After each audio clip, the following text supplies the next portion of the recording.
Hello guys, today we're going to show you how to make slime. Okay, all you need is glue, activator, and food coloring if you want to dye it, and containers in a mixer. Okay, first we're going to pour the glue.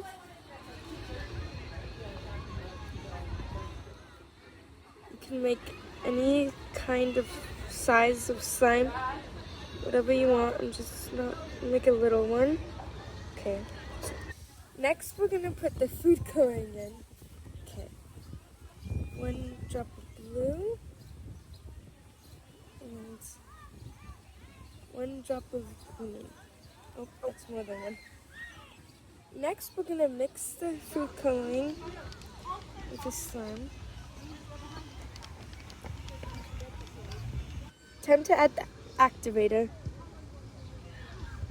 Now you mix it, the activator, and it will start to make slime.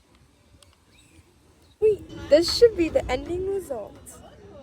I'll put the ingredients in the comments. Like and subscribe. Bye!